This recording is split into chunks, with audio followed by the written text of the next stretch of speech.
So, reading the poem here, I want to make a couple inferences here.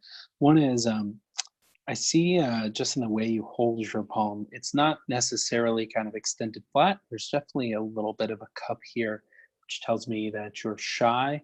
I see a little gap here representing independent thought.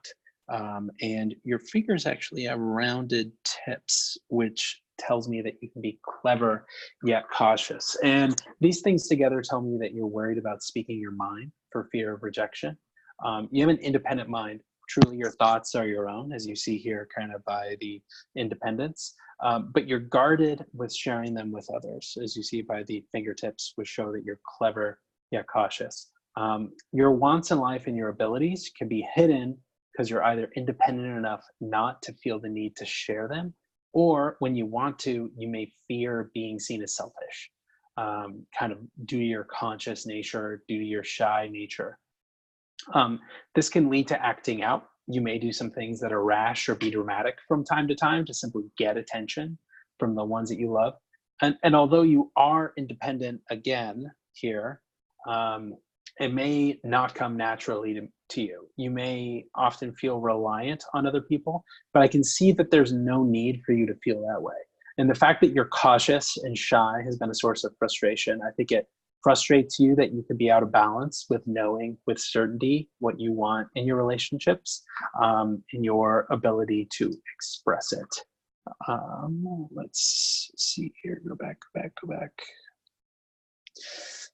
One of the things I want to talk about is the thumb being away from the hand, intermediate Saturn, which tells me that you're a people pleaser. So when your thumb is in this position away from the hand, it means that you're generous, gregarious, or generally put other people first. If the hand is closer, you're a little bit more shrewd, a little bit more kind of thinking or calculating, maybe putting yourself first. So this represents itself in a lot of ways, but the hand is telling me that, for instance, with these two, you'd put your partner in bed. Sorry, you'd put your partner first in bed. You may be a little bit more selfish and get your own needs met as a way of improvement. Right now, I think you're really subservient and just trying to fulfill that person. Unlike those with a balance finger of Saturn, which of course means responsibilities, limitations, you can feel the need to show the world that you're keeping it all together, that you're in control. So Saturn is the finger of responsibilities. And here in the middle, we see the intermediate phalange. So this is spirituality, this is intellectual and emotion, and the proximal is material and physical. So here in the middle, we see something that's intellectual, something that's emotional. So you think about your responsibilities quite often, and how that manifests itself is you feel the need to show the world that you're keeping it all together, that you're in control. And as much as you can keep your real feelings to yourself, given kind of what was talked about previously, you also keep any perceived failings, whether they be your job, your appearance, or other places in which it's okay to be vulnerable, to yourself. And so that's manifested because of kind of your intellectual view on your responsibilities, combined with, again, your need to please others. And again, this can be generosity, but it also can kind of be a pejorative reflecting back on you, that you think of others first. And once you get in your head, that can manifest itself in really bad ways. So this in large part works, I'm getting the sense, but the psychological toll of worrying about being found out, I think, can really weigh on you in terms of kind of constant stress. And again, this here is in the intellectual responsibility. This has also led to second guessing yourself, always weighing what's right for you and what's right to show the world. And I get the sense that this need, the needs to kind of please others, can make you feel isolated, even when you're among friends or even disconnected from people in your everyday life. So it's tough for you to not only really get close to people, but really identify with people in general. You can be in a crowded room and it can be really tough for you to feel like you're in a real conversation because you feel always in your head. here, always like you're wearing a mask, always like you feel like it's your responsibility to somehow put your best foot forward, or else you'll be judged, or else you'll be seen as a failure. I get the sense that the need to please others can make you feel isolated, which we talked about. Your palm tells me your isolation is a really big one when you're intellectual about your responsibilities. Your palm tells me that you have a solid foundation. In terms of being an independent thinker, you definitely have kind of pockets of confidence. But being vulnerable will hurt less than you think. And in fact, will lead to a closer relationship with others. You have a solid foundation, and opening up to people won't kind of make your world crumble. In fact, I think people are definitely more willing to kind of identify with you and where you are now than you give them credit for. So be on guard for overcompensating. You don't want to be too open, but trust the benefits of speaking your own truth and kind of living yourself. Another aspect which is really important, just based on kind of what I see as your relatively straight love line here. Here, I'm actually just going to do it itself. Actually, no, I'll go underneath. Is your need for control.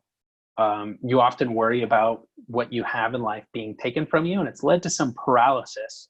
And again, whether it's relationship, the physical, your job, your family, but you avoid that by not trying or not being open. I think if you feel like you open up, if you really try, the rejection will mean that it's taken from you and kind of the worst kind of pain possible, as opposed to being temporary. Most likely it won't be. If it is, it will be. It's better to face it head on, but I'm getting the sense that this fear is imaginary and really in your own mind. One of the other things that I wanted to talk about is your hand is relatively white, which kind of denotes a lack of energy. You are very creative in your rounded tips. As much as they make you clever and cautious, they also make you creative. Also, you have a relatively rectangular hand, which shows some creativity. Like you think about responsibilities in your intermediate Saturn, in an intellectual way. Here I'm seeing a really interesting phalange here in the distal of your Apollo finger. Which tells me that you think of creativity in a very spiritual way. And then I'm also gonna kind of juxtapose this against what I see as a relatively large thumb compared to other fingers on the body. And I've seen a lot of palms. This may be close, but I would just put this in the large category. So this is all an interesting combination. I can see you have a real passion for creative work, given the rounded tips. And given the fact that your hand makes a rectangle. And it's clear that you have the ability, given the distal phalange on Apollo, which lets me know that you really think about it on a deep level. However, I'm seeing a conflict in your motivation, which is your motivation is quite large given the size of your thumb, which we talked about. But there's a general lack of energy shown in the white color of the hand. So that's something that contrasts here. And I get the feeling that the motivation comes in fits and starts, kind of depending on the energy. The large lifeline, which I'll bring into play now, it's going to be over here, so you can see it right there. The large lifeline tells me that there's sometimes you're always fighting something.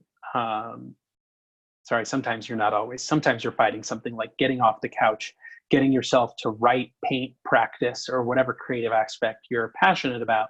And at times you have the motivation to stay up all night working on it, as evidenced by the lifeline right here.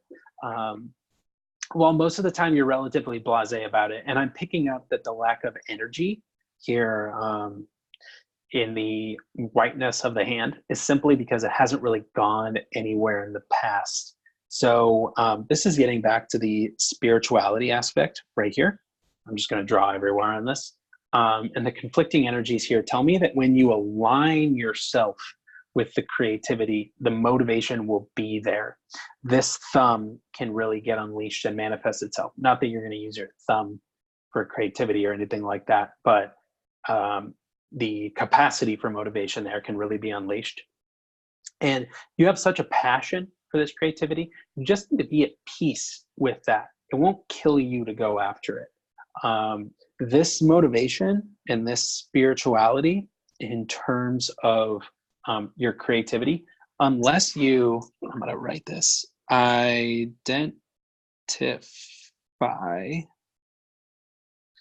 here we go, identify with this creativity and make it yourself, this motivation can never manifest. Cool. It's clear you have the ability. Again, we talked about the rectangular palm. We talked about the rounded fingers, but you'll have to work hard and it won't be easy. So the fact that I see quite a few conflicts here, it's not going to be an easy road. You're not going to get famous in a week here. But I think identifying with the end goal, and as the distal phalange of Apollo is telling me right here again, it'll yield tremendous results in the long run simply due to sustained effort that I don't think you've put forth up to this point, maybe in fits and starts. But given what we talked about earlier, opening yourself up for potential rejection, bringing your guard down is, I think, the only way that it's going to work. So I'm going to clear this out. Cool. I want to talk about your love line. Now let's move this over. Cool. So here is what I'm seeing. I'm seeing a cross. Oh, that's not working. Let's do this. I am seeing a cross right here, and I am seeing a circle right here. So what this is telling me is everybody reads these love lines differently. But how I'm reading this, I see an earlier relationship right here where you learn something and had a big effect on you. You either think about it quite often or the effect that it has, and whether it's the damage or simply the lessons that you learn that can be productive, they're still there and they're still influencing you today. This is represented here in this intersection. It's a change, a situation, a lesson, the cross there that I'm seeing earlier in the love line. And I bring that up to say, I don't think it's manifesting itself in positive ways. Here we see it leading to a circle, which is telling me that it's caused a weakness in your present outlook, situation, or mindset. I see circles as kind of a lack, as a weakness, something that needs to be overcome, kind of a problem that needs to be addressed. And so I sense rejection and hurt, honestly, from either party back here. It may have been from you. And it's led to some of the difficulties that the rest of the poem is telling me. But just be aware in this weakness that you need to reconcile with your past and make peace with it. In fact, I'm picking up on a fear of abandonment that you'll have to confront. And this manifests itself in quite a few places in the rest of the poem. One of the themes that we mentioned earlier was kind of the unwillingness to open up, the unwillingness to be rejected, the unwillingness to speak your truth. And that can be due to the fear of failure, the fear of rejection. But I think in relationships, it can often manifest itself in the fear of abandonment, which may have happened previously, but whatever happened previously, I think is currently leading to something that you'll have to confront there. And unless you do that, it'll be really difficult to have a healthy relationship where you really feel secure.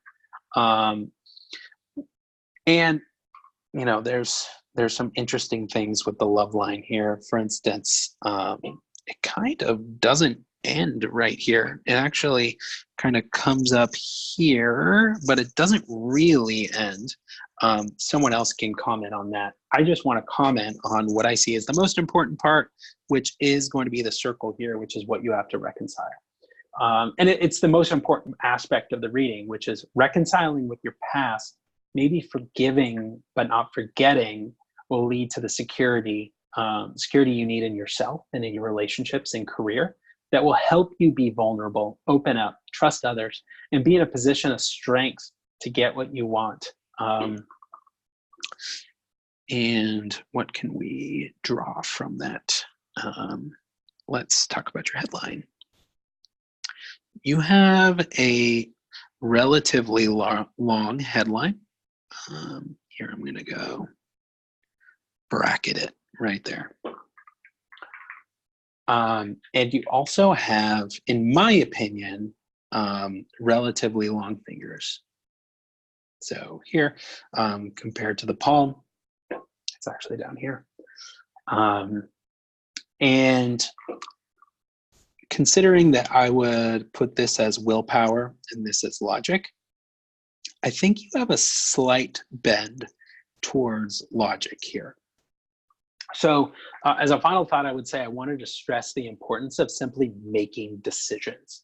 The length of your headline tells me that you're a detailed thinker. You think about things a lot, and combined with a healthy amount of logic represented in your thumb, it might mean that you think about it overly so. So this is combined with the fact that your fingers are giving me the sense that you take a long time when thinking as well. And given the fork in the headline, let's do this right here. There's the fork. Let's actually shrink this. Perfect.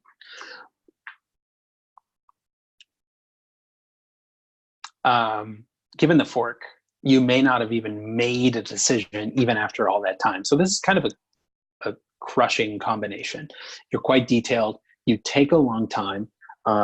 You spend quite a bit of your time in your head as opposed to taking action.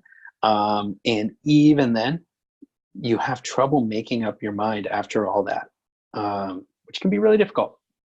So what I would say is quick decisions and simply moving forward. It doesn't come easy to you, but that doesn't mean that you can't work on it or focus on it. I can tell that you don't need to ruminate on things so long as your palm is telling me, given the rounded tips, the fact that willpower is well balanced with logic. You're a little bit more into logic here, but you have access to willpower for sure. And the, I was going to talk about Jupiter, but I think I should just pass. Oh, yeah, the proximal phalange there, the material and kind of earthly and function of, there's Jupiter, not the other way around. This is kind of right where you want to be. It's relatively balanced.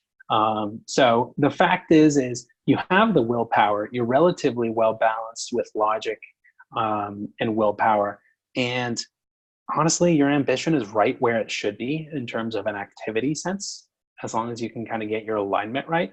I think you have the capacity to make these decisions if you put your mind to it. So I hope this helps. Stand your truth, express your truth, make decisions, and you'll be fine.